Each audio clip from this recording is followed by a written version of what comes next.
there's something that is very significant about you feeling so desperate, according to what the magic is supposed to be doing to you, that you go running to someone for help. This is usually something I associate with human trafficking. Because why would you feel so compelled under a hex to go to someone you barely know for help from them, to see if they would be your brother in arms during a crisis? I understand that trust circles are important to have, but this is something that can actually get a person in a lot of trouble.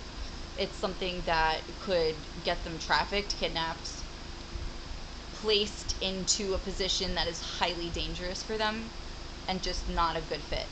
And then it's just not a good fit for their life. There's no need for it. Why would they be hexed and looking for someone else's help under a hex? Wouldn't they have done that on their own volition if they really wanted to, right?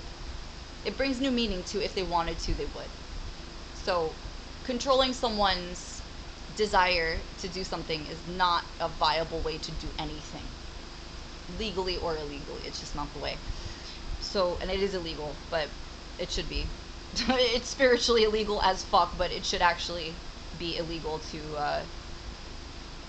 be proven doing hexes on people to control their freedom of movement and will, because that's being held without will in the spirit. I don't know if you understand. And corporally, there's corporal proof that something is clearly wrong there.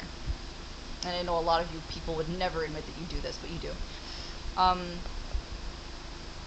There's also there's not an active recognized consent for a lot of those behaviors, which is why it makes it so strange that a person would be like just up and desiring to talk to someone that maybe they had 2 conversations with, and suddenly they're willing to trust them with something very, drastic that could impact their health or something like that. It's just weird. It's very strange behavior. We're going to move on to the sacral chakra magic. The alternate times for sacral chakra magic and root chakra magic are also, there's a 4 a.m. pause that I've noticed happens. It's usually a time for divine intervention to step in for a lot of these hexes. You'll notice that like 3 a.m. to 4 a.m.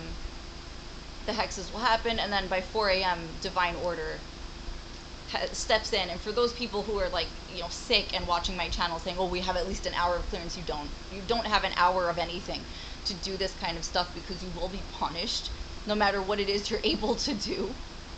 You don't have, time isn't on your side, let's put it that way. But what it really is like, I've noticed that people take a pause at around 4 a.m. and this is why people are able to wake up and like snap out of stuff at like 3:45 or like 3:20 or 4 a.m. or 4:15, or like it's always just after something is about to land on them that like they just kind of snap out of it, and in the nick of time as well. Thank God. It's usually what happens here between those times. In addition to this, we have the sacral chakra magic, which the attack time also measures around 2 a.m. to 6 a.m. But also you have about like, I'd say 1 p.m. to 10 p.m. for the consistent attacks on people's senses of awareness, senses of self, senses of confidence. Since the root chakra is the survival chakra, the sacral chakra, I've noticed, is like heightened survival. It's more than fight or flight. It's fight, flight, freeze, or give attention to. Should I go there? Should I seek that? Right? Sacral chakra magic is meant to paralyze someone emotionally or otherwise. It's meant to paralyze them in place.